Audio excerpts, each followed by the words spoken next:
We have poets coming from near and far. And the first poet we're going to have is Pat O'Brien. But before she comes, there's one poet that couldn't make it tonight, and her name is Susan Allison, and she is the Poet Laureate of Middletown. Susan got a hold of myself and the other poets who will be reading tonight to let them know that she's got a very serious physical problem and she's battling it. And I thought that it would be nice if Pat were to read one of her poems so that we could get in touch with her and let her know that she was here. Maybe not in the present, but yeah, Pat, you're looking at me, question. You're doing it. I think we already have a volunteer to read. Oh, you have a volunteer? Yes. I'm reading, we talked about me reading one of Susan's from tonight. From Susan? From Susan Allison. Well, see, I won't say great minds, yours is, but mine's not so great. Together we've got a decent one. We did pretty well Right, together, that's great. Gordy. There we All go. right, so So maybe Susan has. that's wonderful. Okay. Pat O'Brien is from Old Saybrook, Poet Laureate. She is a member of the Guilford Poets Guild, and she started a poetry group with help of other friends over in Old Saybrook called the Connecticut River Poets. So, Pat, come forward. No.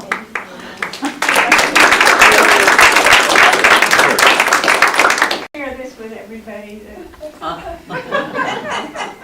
The president of our library board made this for me. Well, thank you, everybody. I'm especially happy to see Dick Allen here. I studied with Dick, both in his literature classes, poetry classes, and also individual studies. Wow. Quite an amazing and challenging and fabulous You are experience. one of the best students I've ever had.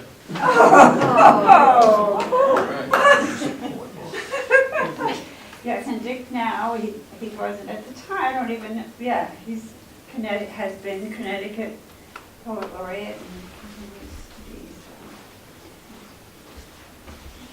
Dick wouldn't let me write poems about animals. Right? Or I also had a poem, a blind pencil seller, and he said, But I owe a lot to him. So I have a couple of poems I thought I could read from my book, which is When Less Than Perfect Is Enough, which seems to hit home for a lot of people. First poem has a few parts, and it's called One or Two Crows and So On. And this was inspired at a park over in Madison. There's a wonderful Bower Park over there, and there was a crow on a pole. So here we go. One or two crows and so on. One, the crow alight on this sawed-off pole, despite his darkness, his dismal call, his barely elevated perch points skyward as a missile ought, with no thought of heaven, but regardless, heading there. Two, Lucretius, despite the absence of enlightenment, knew atoms explained the whole of us. Our humble flesh and bones no less stars than all those that light the filament. 3. When my brother's flesh and bones gave up their light on Interstate 95, I followed his trajectory to the sky, sure he'd landed among the stars. He's there, nights, and even days when we are blind to stars. For what's more, branches mirrored in the stilled stream glimmer, the thin light above the woods just enough to lend itself to the otherwise winter dark water. 5. My thoughts are earthbound now, atoms enough distraction from what might have been heaven. 6. 1 husband, 3 sons, 2 daughters-in-law, a third dwelling in the wings of possibility, 5 granddaughters, 1 grandson, 2 nephews, 30 odd face-to-face friends, 3 cousins, 7 cousins once removed, and out of the original 10, 1 aunt alive in the Catskills. 7, Aunt Annabelle lives alone. We've yet to fly to her. Poke, poke. 8, 1 crow still sits. 1 crow sits still. 9, the crescent moon's the knocker on heaven's door. I find myself knocking there now and then, say on my drive home, the moon's door swinging open on some forgotten thought, some relocated loss. 10, cell phone, landline, iPad, laptop, Skype, son, granddaughter, grandson, and so on. 11, 1 crow pokes 1 crow off, 1 crow flies, 1 crow points to where he plans to go. 12, despite your gingerly walk up the slippery path, despite your stolen glance to the sawed-off pole, you find the crows have fun.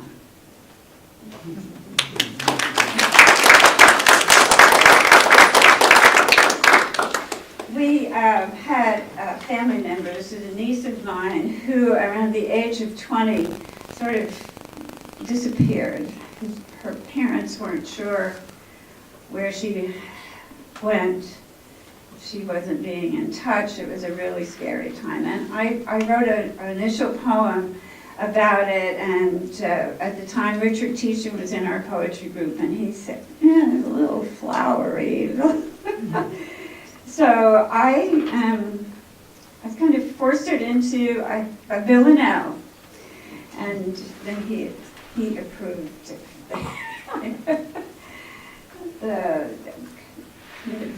the form helped to structure what I had to say in a way that I think hopefully removed its sentimentality, kind of toned it down. It's called 20. She's 20. She's 20, only 2 times 10 swift years, and nowhere to be found. She seems to have forgotten. She'd kept us waiting so often for her keys' reassuring sound. She's 20, only 2 times 10. Her stories grew from just pretend to lies she carelessly unwound. She seems to have forgotten how we let our lives upend with every lie. Unhappy clown. She's 20, only 2 times 10, with lies and dreams disguised, taken to a man called love. So far from home, she seems to have forgotten we're waiting open-armed. We spend each night listening for her keys' sweet turn. She's 20, only 2 times 10. She seems to have forgotten.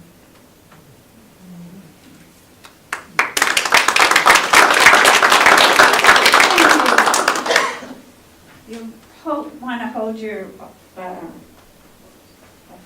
on so we appreciate it until we're finished, so that's good. So, time for one more? One more, okay. Oh, it's hard.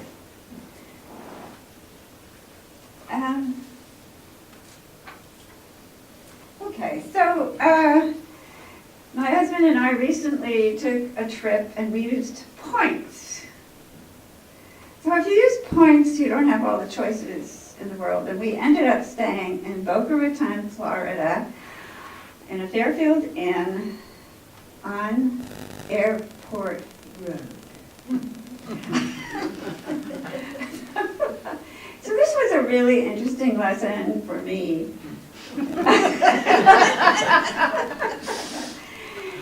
In doing the work of finding the joy and the wonder that I was looking for, despite the challenges of being on airport road. And I've experimented with this poem using hashtags. So I put it in the title, and there's a couple of places. Is everybody here familiar with what hashtags do? And I'm learning that from my granddaughter, who now has a son, my great-grandson. And so everything that she sends to us about him has hashtags on it. So I can do that too. But I think it's kind of emblematic of the struggle that we have between just nature and connection and the need to stay communicating with the world through hashtags. Hashtag points getaway. Fairfield Inn, Airport Road, Boca Raton, Florida. Blackbirds caulk, caulk, and flit palm frond to palm frond, skimming the chlorinated pool. I'm making every effort to traverse hibiscus hedge to hibiscus hedge. Their blossoms no sooner adored than gone, but for the one dropped blossom, bright on the pool's startled surface, I sidestroke to reach. Its pink shimmer fringed with green, its hint of gold, only to pinch the corner of an hashtag M&M wrapper, touting its proffer. While just past the chain link fence, a landing hashtag Bell helicopter navigates the Earth's dusty bluster. A hashtag Learjet lifts towards the dropping sun above. The flitting blackbirds talk of love.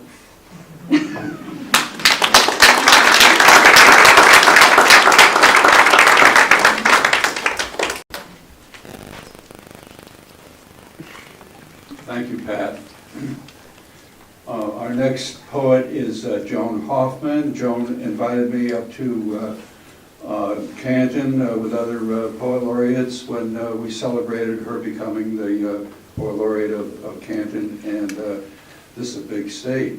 Thank you for coming all the way down from Canton. That's fantastic. You're going to love her poetry. This is Joan Hoffman.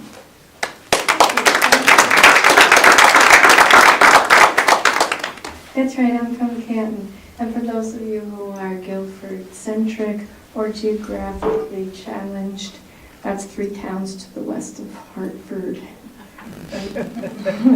Not that far, but I came farther actually, Dick.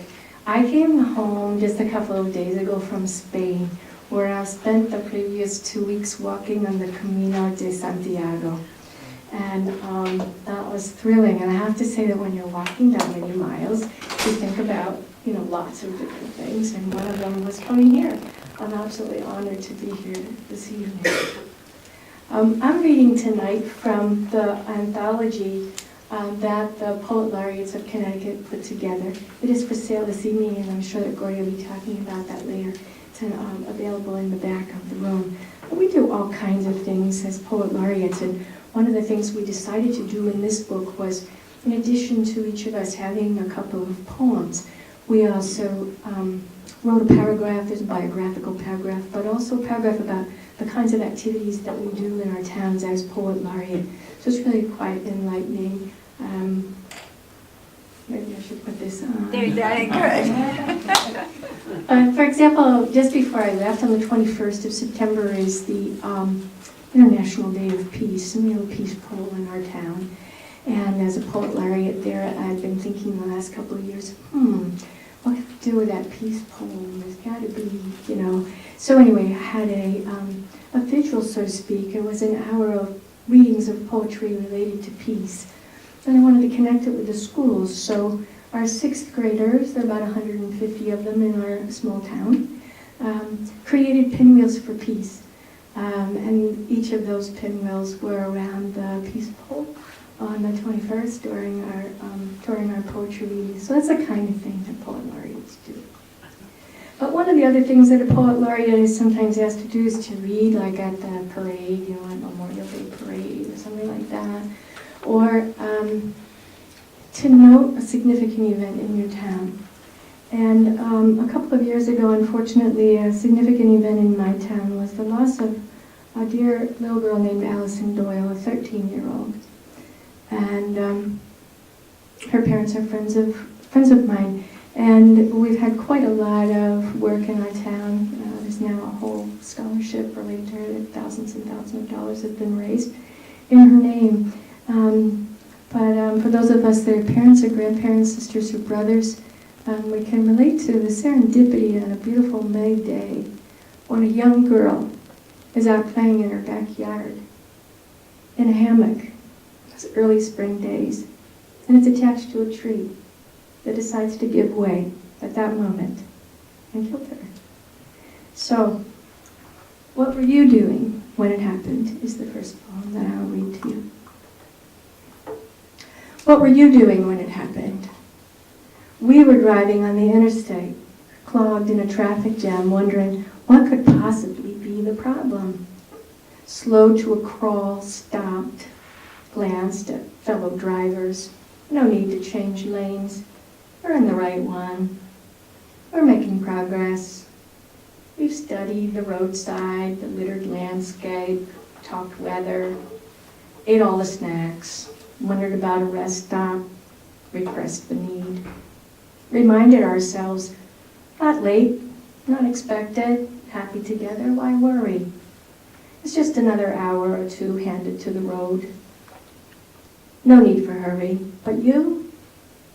We found out later you were told about your granddaughter, your 13-year-old. That afternoon she was swinging in a hammock tied to a dead tree that fell across her, took her. I'm now collecting friends' donations for a tree for your garden. A memoriam planting, a futile effort, attempt to complete our incompletion.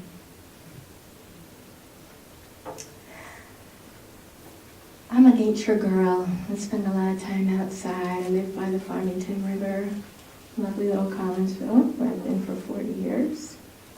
I read you a poem called Matrimony. Long ago, I married the forest and took the woods as my lover. In our early years, I explored her outer self, moved her branches lovingly, felt her velvet privates tingle in thin air of dewy morning as she dozed a bit, resisting coming into the day as though in vow not to surrender her dear domain. These decades later, an older couple by any definition, with roles long ago habituated, her smells and sounds memorized, we share a common calendar of afternoons, satisfied by seasons, I more in love with her inner self and her spirit in me.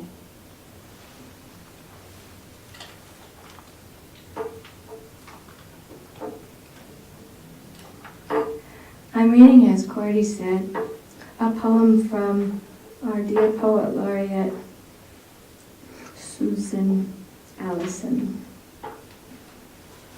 This evening can't be with us, and we send her strength. Broomstick. Come on, broomstick, let's fly. Rise above these rooftops and soar like demon angels to the moon. Come on, broomstick, dust your rickety self off, and we'll transform this lonely night into the holy fury of love's survival. And we'll sweep like nothing has swept before, sweep the pale stars right off the evening's shoulder, roll into midnight swift as falcons fly, draw the moon down into our breasts and greet the wind as we turn miracles out of our own darkness, unashamed.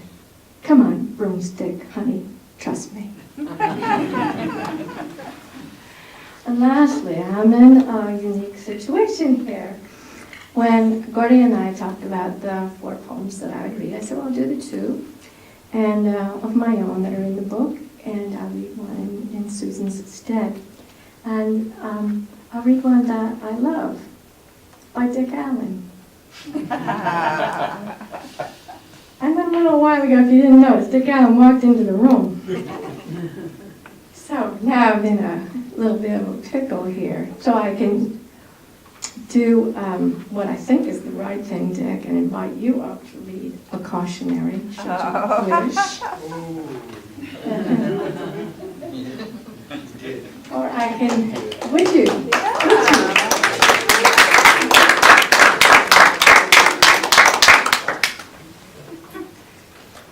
Oh, I was so hoping he'd say yes. I thought, oh, how could I ever read it with him in the room? They're gonna have me do this. Yeah. Yeah, you gonna? Yeah. Yeah.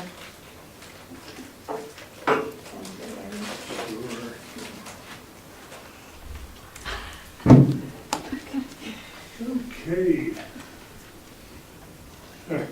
Totally unexpected. A cautionary.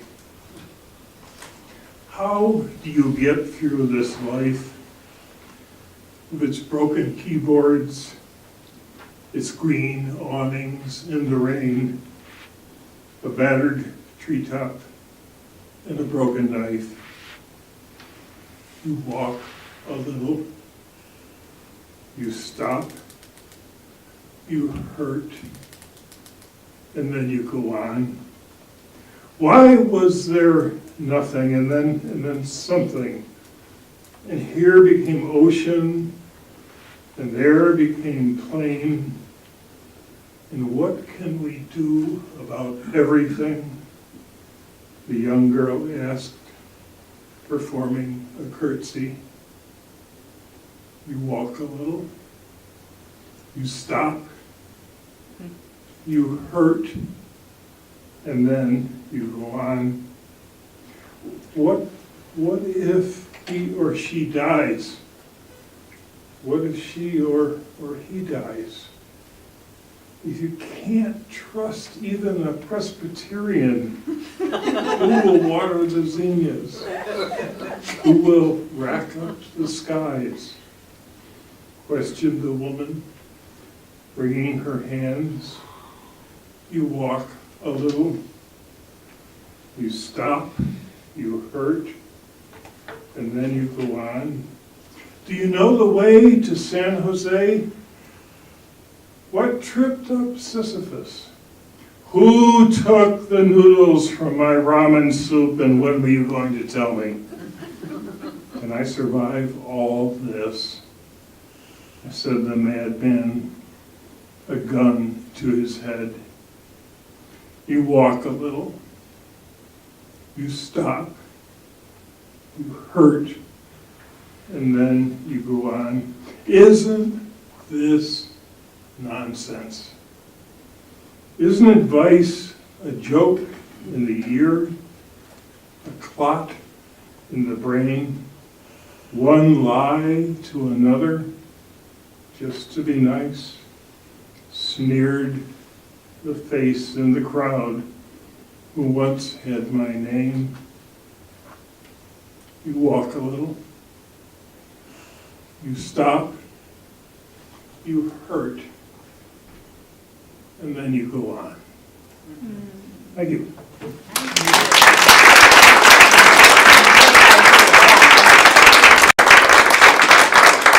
I had the great pleasure of working with this last year. He was a judge for us with the Connecticut Poetry Society, and I work on the contest for that organization.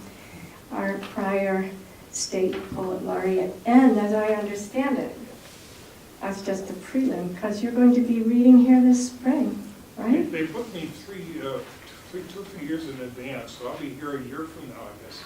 Is it this spring or whatever? It's 2018, Dick. It's come up. It's We'll come call up. you. So come back in the spring for more from Dick Allen. Thank you very much.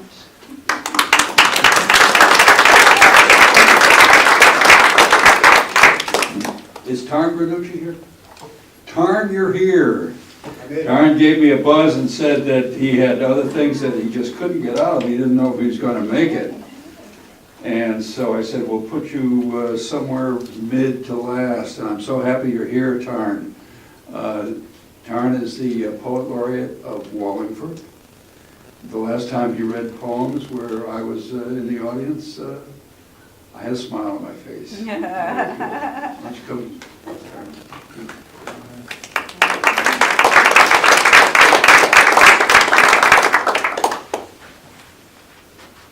Thank you, Gordy. I had my, does anyone here remember the 60s? Yeah. Oh, good. I have something that I put together, and it's different from writing. I put this together, and you'll recognize with what I used to put it together, for my high school 50-year class reunion 2 weeks ago. And this may resonate with you. A message from the past. For what it's worth, all you need is love. The beat goes on, mercy, mercy, mercy. Just let it all hang out. Let's live for today and tell it like it is. It's windy, but I'm a believer. So close your eyes and come back when you grow up. The beat goes on, and I can see for miles. Thank the Lord for the nighttime and Ruby Tuesday. I dig rock and roll music and tell it like it is. Close your eyes, get up and away in a cold sweat, and let's live for today. Show me some respect, 'cause I got rhythm. Get on up, because there ain't no mountain high enough, and I can see for miles. This is my song, and I'm a soul man, looking for strawberry fields forever. You might think that is something stupid like incense and peppermints, and kind of a drag, but I'm a believer, and I'm grooving. All you need is love, so let's get on up and be happy together. I have Friday on my mind, but the reunion is on Saturday. Bring your lady, even if she'd rather be with me. I'm a daydream believer, and baby, I need your lovin'. Oops, is that Judy in disguise? She'd rather be with me, so I take it back. Here comes my baby, thinking about that green, green grass of home. Yes, baby, I need your lovin', and I break out in a cold sweat, because you are my everything. Please love me forever, and then you can tell me goodbye. Silence is golden, and my cup runneth over. I do remember California nights. So release me from this sweet soul music and come on down to my boat. I think we're alone now. Hello, goodbye. So it was quite an experience to have a 50-year high school reunion. Hard to say that. And one of the first things that happened when we all gathered together with 100 people, most of whom we hadn't seen in 50 years, was one of them brought a poem to me that I had written in 1967 that I had no record of, no memory of. And it was apparently published in a school booklet, journal. And I'm sharing this poem that I just discovered. It's 50 years old. The Brook. The brook sees, carries, is beauty. It sparkles, laughs aloud, or smiles in serene sunlight. It is mysterious, foreboding, sad on a cloudy day. It is powerful, angry, menacing in a storm. It befriends the lonesome, the sad, the playful, the happy, and all. The brook is beauty. So my name's Tarn. It's an English word. It's not short for anything, which is the question I've been asked all my life. What's it short for? A tarn is a mountain lake. It's a lake in the mountains formed by glacial action. And I like to describe the Tarn as deep, dark, cold, and mysterious. And throughout my life, it's curious that that was the poem this old friend brought to me, because I've often written poems, many poems, in relation to water, and didn't realize that was a common theme, but it seems to have been. So I found a few months ago another poem written around the same time, probably about the same stream, and I'll share that now. The Singing Stream. I walked out in the cold night. I walked to a bridge of wood and wire. The brook flowed on and on, minute after minute, year after year, endless and tireless, no thoughts, no worries, no pressures or cares. I went closer, it sang to me. With its beautiful gurgling, it sang of the beauty it had seen and carried with it. I left the cold, real world and was warm. Warmth was under my feet in the snow. I opened my coat and the night air warmed me. The stars radiated heat from the black ceiling. Beauty was everywhere. Reality called and I went and was again cold. Again I detoured to the singing stream and was overwhelmed by its warmth and beauty. Sadly, I again departed. An open mailbox, a hard road, bright houses with furnaces, a barking dog. I'm cold now.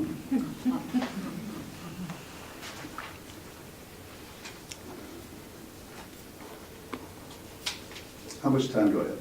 A little more? I don't want to... You have enough for another poem. One poem. Okay, darn. Don't So make many. it out of sight. Okay, I will share a poem that's in the Perennial Awakenings book that our local Wallingford Poetry Group published this past year. And I'm thinking of Susan, who has become very dear to me. I had met her 2 or 3 times in situations like this very briefly, and then I became her chauffeur to 2 or 3 events that were a half hour or an hour away, and we really got to know each other, and I think I love her so much. She's such a precious, wonderful, beautiful person. So I'm going to share this. This is Connections, Past, Present. Things happen, and then a connection made, and then hope springs eternal, and then life happens or stops, and then inspiration comes with feelings, feelings of love, loss, departure, happy or sad, possibilities for whatever. Something new or different or better. Friends, lovers, companions, confidants, moving in and out of life together, dancing the dance of life together, of love, pain, consternation, whatever. A friend here today, then gone forever. Life takes them away. We start another day. I beat Ox in 61 for a debt of 100. Wendy could act, could dance, could ride that horse. Held Kate in my heart for half a century. Ernie had a heart of gold forever. Floyd and Sarah, where did you go? Sherm, Sean, Ole, and Joe. Grandpa Frank and Daddy Joe, Mom and Dad, I miss you so. Poems capture the feelings of life, love, loss, departure, happy or sad, to share with the universe and express our deepest, deepest, deepest. Thank you.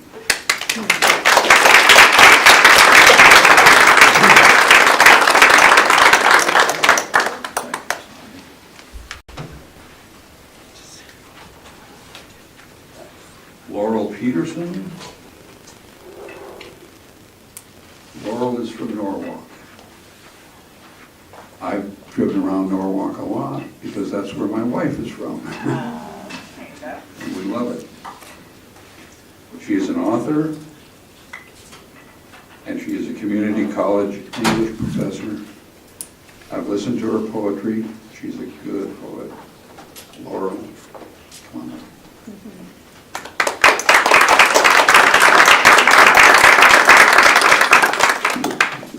Thank you for having me. This is intimidating. So I'm going to read some poems from my collection called Do You Expect Your Art to Answer? It's a collection of ekphrastic poetry, and I know you guys know what that is, right? Because you write from artwork here. So I thought I would begin with a poem that I wrote in the Picasso Museum in Paris, titled, in my really crappy French accent, Dans le Musée Picasso Paris. A sunburned horse on a step by an empty sea presses a key to a door with no keyhole. You think Picasso posed his horse like one of Hopper's women, islanded in light and color. You think his monochromatic flesh dull, his body mere abstraction, his isolation to be pitied amidst that wash of Brittany blue and sepia. You dissect his futility, the fingerprints of the palette knife, his lonely nose, and he turns his eyes on you, shocked at the cruelty of your surgical gaze. So the project started with a pair of portraits, cleverly named Portrait 1 and Portrait 2. This is Portrait 1. So Marta, the woman who shared a hallway with me at the school where I met my husband before his wife died, she, who down the hall one day was weeping because she and her lover had broken again, he to return to his wife, and she to the quiet apartment she shared with their 30-year affair. I wasn't to tell. I was never to tell. A skill I was already versed in, having grown up in a house where shadows stretched across the afternoons. For Marta, there was almost a child once, a flight to Puerto Rico before such things were legal, a dead brother, parents for whom she cared as they lingered, stalling her PhD, still unfinished, entangled again and again with him. And now, near 70, she teaches writing part-time, as always, and reads intelligent books over vegetable dinners with wine off the grid, upstate in a farmhouse, hair long and silver, her small, precise fingers flickering over a page of text. At least this is how I imagine her, since we lost touch years ago. Quiet, reading, captured by Wyeth or Hopper, perhaps looking out the window at an empty field. The second is a portrait of my Aunt Carolyn, who died longer ago than the poem says, of lung cancer. She had never smoked a day in her life. Portrait 2. My Aunt Carolyn, the last time I saw her, warned me not to stand too close to the microwave because the ELS caused cancer. This, as she heated a bag to clutch after the chemotherapy for her lungs, shrunk her to a stick. Later, she held my hand and told me she wanted me with her at the pearly gates, where she said all the aunties were waiting. 2 years now she's been gone. Oh, auntie, I hope your pearly gates glisten with jewels, and that you have found forgiveness for all your unnamed sins and mine. That your glorious soprano is singing in God's choir, and if that's all where we all end up, I'll be there with you, at least painted in the background, like the girl with her hair in a braid in Henry Leroux's The Organ Rehearsal, watching you at the balcony's edge in your funny hat, a little worse for the wear, singing to the sheer white light. And finally, I thought I would end with a poem titled Night Image of Chicago. For a while, NASA was sending out an image of the day, and I thought, oh, that'd be a great thing to write a bunch of poems about. Well, I got one. Observed from the International Space Station, Chicago at night looks like a golden hog with a flopped-over ear. A hog, I grant you, gridded and shimmering with a million lights. Cars, street lights, neon, phones, lamps, the lonely speck of a lighter. All roads lead to the lakeshore, a black wash against the pig's back, where a lilac cloud dangles over Navy Pier. Maybe it's an amethyst set in the gold. Maybe it's fractured light. Maybe it's the city's eye. All my life, I have loved high places.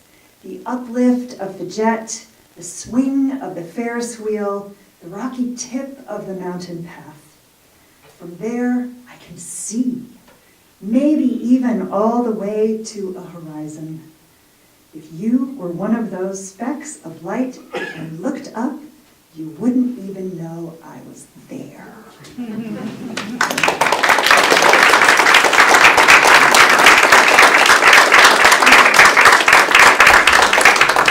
Around in the one of us whispered to the other, "Are you awake?" And we chose to get up to walk in the dark, which wanted to give way to dawn, but hadn't done so yet. And outside the campground, there was a decision of Main Road or Woods Road, which we took, and walked for, 15 minutes, when we came upon a graveyard with gravestones aslant, weeds, thistles, trees of maybe a 10 or 15-year growth, seeming to come right out of several graves. And we looked up into the treetops, fearing we might see caskets dangling there in the faint light that the gloom allowed to seep through. And our eyes turned, searching across the road to discover a sturdy Victorian house in a clearing that drew us to it. And we walked to the back door, which was ajar. And looking in, we saw a kitchen that had to have been built by a master carpenter, with a round oak table in the center and a man's cap lying on it. But there were no other remains in the room except a pile of children's toys in a corner, almost as though a broom had swept them there.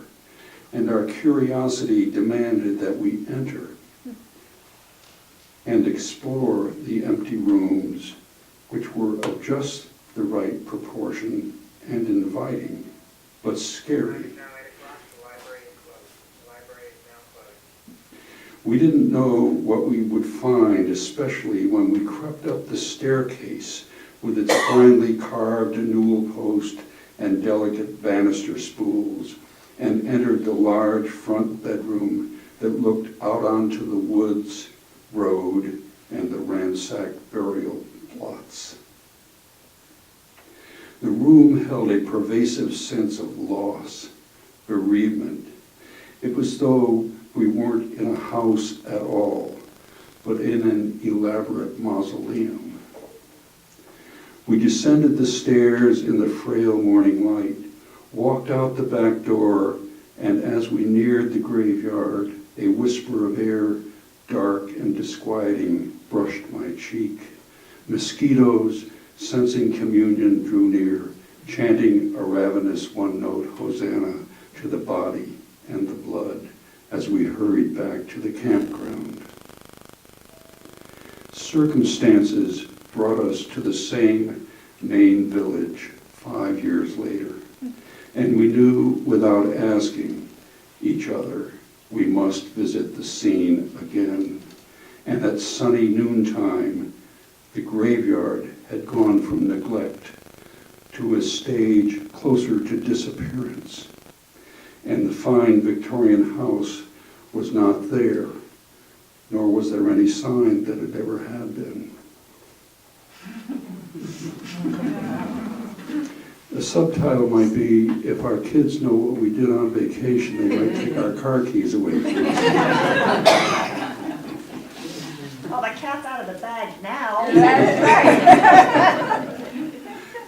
That's another one over there. It's two there. Andrea and I have 7 kids, 19 grandchildren. Going back to your point. I'm going to read just one more because the hour is getting late. And this is called The Visitation, and a visitation indicates maybe a visit by someone important as opposed to just visiting. And that was the case here. You'll see that I like to use my imagination, and which all poets do, but we'll see how it takes form here in this poem. In the family farmhouse, a celebration of my 77 years is taking place. I look out upon wife, sons, daughter, my grandchildren, great-grandchildren, and those who have married into the family and with time have become family. They, all of them, are younger. I see myself a visitor from an older generation, viewing the ongoingness of offspring, and in doing so, I look over my shoulder to find a gathering of those older than me who had departed many years ago, who had lived on the farm, milked cows, fed chickens, ridden horses, pitched hay, mended clothes, made passionate love in the bedrooms, laughed, scrimped, celebrated their own ages, and lived lives worth the breath it took to be. And they were looking intently at their descendants. Curiosity shined in their eyes, and as they continue to look at each and every one of the living, I see the curiosity evolve into a satisfaction and then into peace. My daughter comes in from the kitchen with a birthday cake, a fire with candles, and everyone sings. Everyone.